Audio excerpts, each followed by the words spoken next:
10 जून 1990 को British Airways का जहाज बर्मिंघम से उड़ा तो उसकी मंजिल स्पेन का शहर मालागा थी। ये तकरीबन 3 घंटे की परवाज थी।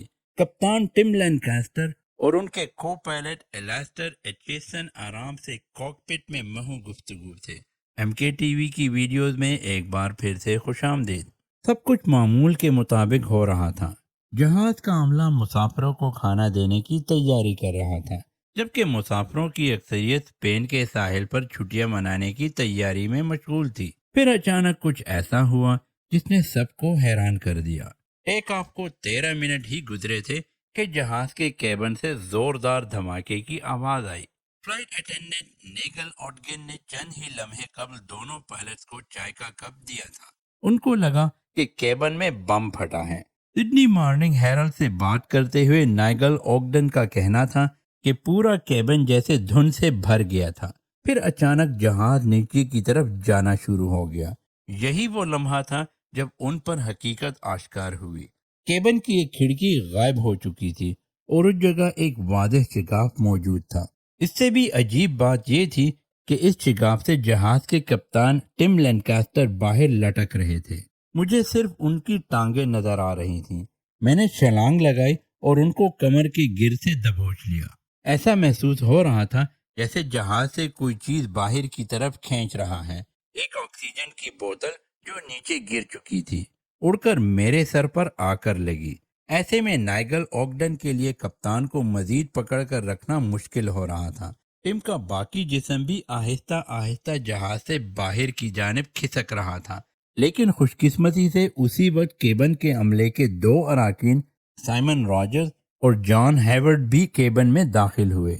नाइगल ऑगडन का कहना है कि मेरे बाजू शल हो रहे थे। मुझे लगा हम टिन को खो देंगे, लेकिन फिर उसके जिस्म ने खिड़की पर यू की शक्ल बना ली। उसका चेहरा खिड़की से टकराए जा रहा था। उसकी नाक और सर से खून बह रहा था।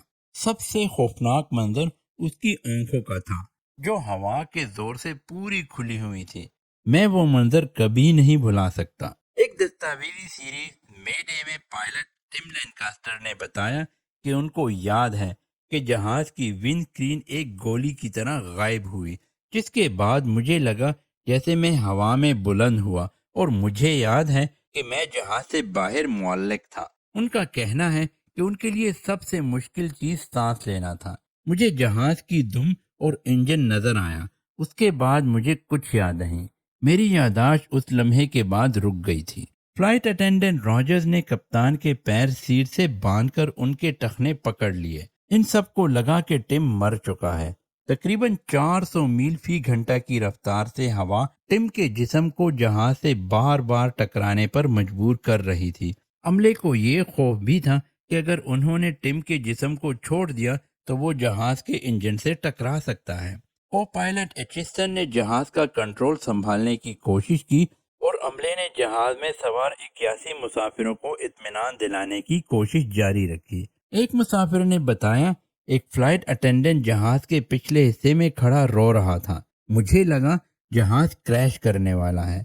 मैंने दुआएं मांगना शुरू कर दी। को पायलट ने ऐलान किया कि जहाज की विंडशील्ड टूट गई है और अब वो इमरजेंसी लैंडिंग की कोशिश करेंगे, और एचिंसन इसमें कामयाब रहे। 7:55 पर जहाज साउथ हैम्पटन एयरपोर्ट पर उतरा तो सबकी जान में जान आ गई। हैरान कुन तौर पर टिम भी जिंदा थे। वो बेहोश और जख्मी थे, लेकिन सांस ले रहे थे। ये काफी हैरान कुन बात थी, खुसूसन तिबी अमले के लिए कि 20 मिनट से ज्यादा वक्त तक इतनी बुलंदी पर जमा देने वाले दर्जे हरारत में ताकतवर हवा में वो कैसे जिंदा रहे। टिम के जिस्म में कई हड्डियां टूट चुकी थीं। वो फ्रॉस्ट बाइट का शिकार भी थे, लेकिन चंद माह में वो काम पर वापस आ गए और हादसे के 5 माह बाद एक बार फिर फिजा में जहाज उड़ा रहे थे। बरतानिया के महकमे ट्रांसपोर्ट की फिजाई हादसात की तफ्तीश करने वाली ब्रांच का कहना था कि जहाज की उड़ान से पहले विंड स्क्रीन की देखभाल ठीक से नहीं की गई थी और इसीलिए ये दौरान परवाज टूट गई। देखभाल के जिम्मेदार एहलकार ने ऐसे पेच इस्तेमाल किए थे जो विंड स्क्रीन के लिए दरकार साइज से काफी छोटे थे, और वो विंड स्क्रीन को अपनी जगह रखने में नाकाम रहे। 1992 میں شائع ہونے والی ایک رپورٹ میں مینٹیننس مینیجر نے قواعد کا خیال نہیں رکھا اور کمپنی کے قوانین کو لاگو کرنے میں ناکام رہے۔ تو دوستو، یہ تھی آج کی دلچسپ ویڈیو۔ آپ کے پیار بھرے کامنٹس کا بے حد شکریہ۔ آج کے لیے اتنا ہی دوستو، نیکسٹ ویڈیو تک کے لیے اللہ حافظ۔